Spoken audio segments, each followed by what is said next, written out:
Welcome to Business Notes. I'm your host, Diane Bogino, President of Performance Strategies at Diane Bogino Development. Our guest today is Meridith Elliot Powell.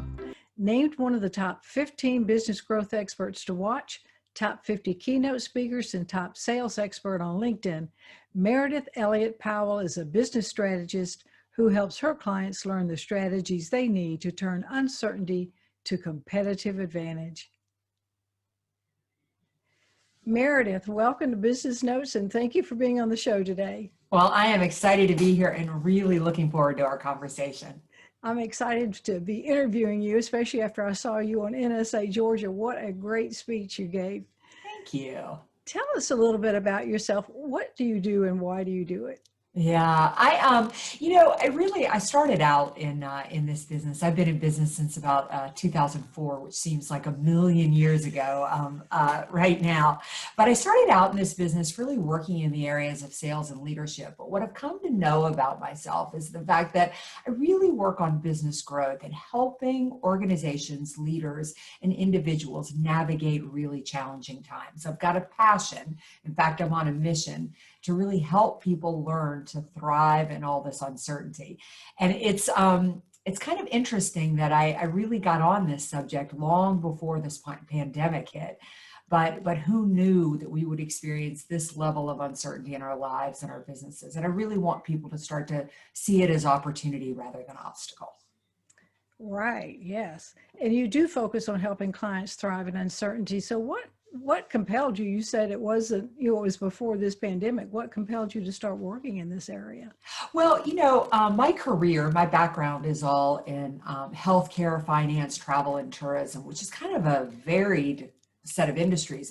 And what I notice is that I tend to go into industries in times of crisis. I entered travel and tourism after a series of hurricanes had hit an area I was working in. I went into healthcare right when Medicare and Medicaid were drastically changing the industry, and I got into finance when they were being heavily regulated and a lot of competition was coming into the marketplace. So it put me on that path. But a couple of years ago, way back in 2018, if we can remember 2018, I sort of became obsessed with the word uncertainty. Every business that I was talking to, I would ask the question, as I'm sure you asked, tell me how things are going. And people would answer the same. They would say business is good, business is great. But this uncertainty, as if we were all kind of waiting for this obstacle to drop out of the sky, that uncertainty had to be a negative. And I just started thinking, what if you flipped the script on that? What if you thought about uncertainty as a positive? And what if it was actually something we needed in our businesses to transform them, to go to another level? And that put me on a mission to go out and find businesses that have done that and develop my 9-step formula for thriving in uncertainty. You're absolutely right, because it does take sometimes a crisis to make us change something, doesn't it? Yes. Yeah. We don't change until the pain is bad enough. That's right. Well, what are the biggest mistakes you see businesses making today? Yeah. So there are actually quite a few. It's so interesting. I just did a small poll. I got responses back from about 200 people, and I asked 3 questions. And the first question was, are you somebody who runs to the sound of the gunfire when entering an uncertain marketplace? Or are you somebody who takes a wait and see approach? You want to see where the chips may fall. And I was so shocked to learn that only 20% of the responders run to the sound of the gunfire and take action. And the rest really take a wait and see approach. And that's the first mistake, is that people aren't moving. They aren't taking action. It doesn't have to be the right action. It doesn't have to be perfect action. But in an uncertain marketplace, if you stand still, you're going backwards. At least if you are moving, you're making progress and you're learning and you're growing. Even if you fall flat on your face, you can get back up, dust yourself off, and keep moving. I'd say the second mistake I see is the fact that people aren't reaching out and calling customers, is that people are assuming if they do that they're bothering people. But people remember who shows up in the middle of a crisis, who called out, who cares, who's listening. Also, if you're not talking to your customers, if you're not understanding their biggest challenges and problems, then you don't know how to make your product or service relevant. You can't sell what you sold before COVID. It has to be different now because your customers have changed, their challenges have changed, and their issues have changed. And the best way to learn what those changes are is to ask. Interesting. And what advice would you give someone who might be struggling right now? Yeah, I would think, I've been wrestling with this one quite a bit because as I said, with the results of that survey, I have been so shocked by how many people really are stuck and stuck like a deer in the headlights. And there's a couple. Number one is write down everything you think you're worried about, you're concerned about. Just do a huge brain dump. And then I want you to divide it into two lists. Divide it into what you can control and what you can't control. And the advice that I'm giving people right now is take action every day on what you can control. For example, I don't know what's going to happen with the economy. I don't know if there's going to be another stimulus package. I don't know how the election is going to turn out. I have no idea when the speaking, coaching, or consulting industries will really come back strong. But what I can control is talking to my clients every day, increasing the marketing and the sales that I'm doing, making more relevant content, maybe working on a book. There's so much I can control. And success is about focusing on what you can control and not worrying about the rest. It is not logical. People don't succeed because they have more money, resources, or time. They succeed because of where they focus their time and their energy. Well said. And that exercise of writing things down gives people a whole new perspective and really does enable them to take action. So I see that you bill yourself as a motivational speaker. And I have heard other speakers say, don't ever tell somebody you're a motivational speaker because people poo-poo them. But we also know, you and I, that that's probably the most requested type of speaker. Yeah. So what do you say to people who have that mindset? I mean, pretty much, I say two things.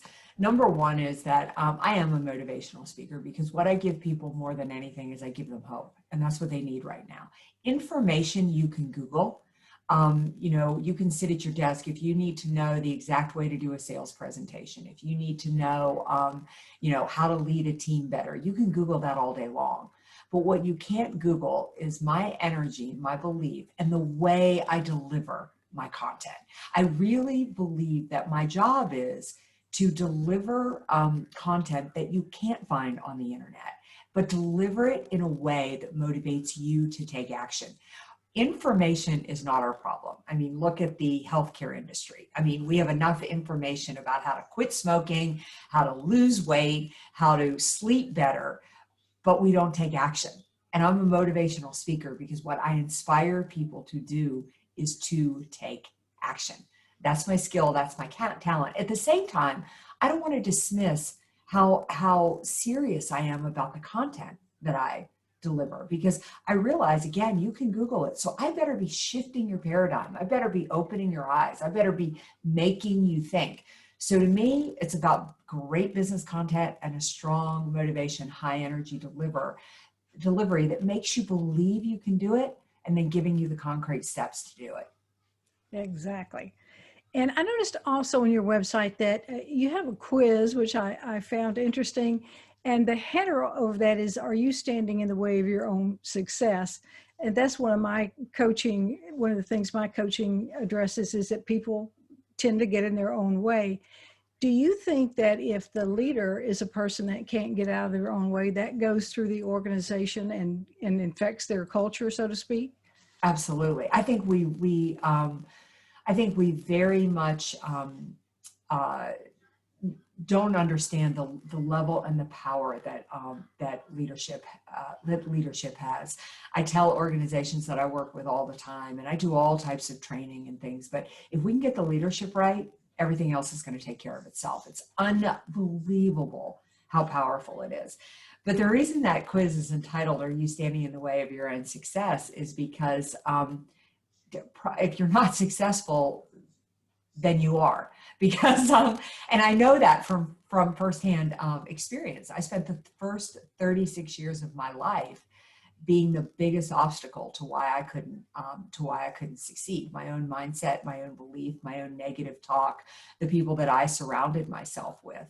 And it wasn't until a really great friend and a mentor basically threw that proverbial cold bucket of water on me that I woke up. And it was the greatest freedom to realize that I am responsible for everything in my life. You know, a couple of years ago, I wrote a book about responsibility, and the publisher said, you can't put responsibility in a book title. Nobody wants to be responsible.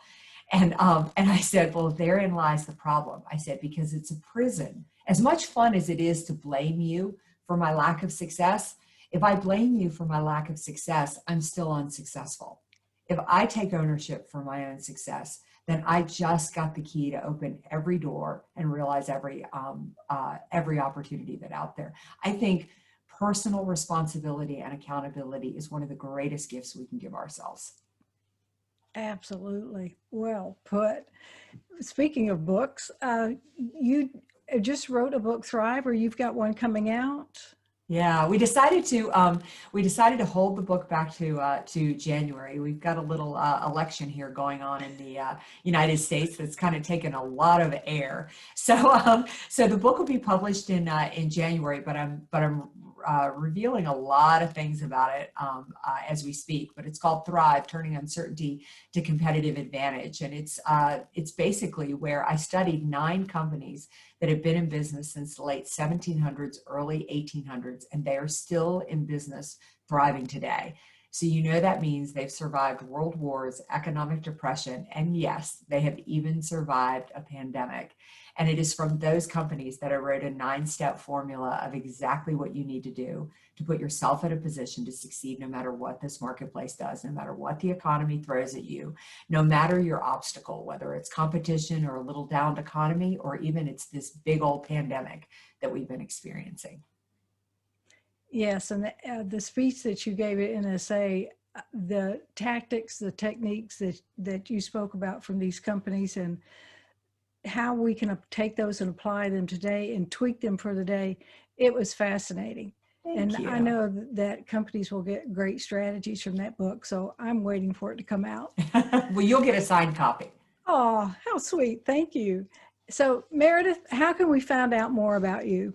Yeah, you can reach me at my website, which is valuespeaker.com, just the words valuespeaker.com. And if you go there, there's a purple bar at the top of my website called Merge Successful. And if you click that purple bar, it is full of free tools and resources, loads of them, that can help you move through uncertain times. But please also connect with me on LinkedIn, Facebook, Instagram. I am a big believer that if you build your network, it'll change your life. So if you connect with me, it would be an honor to connect with you.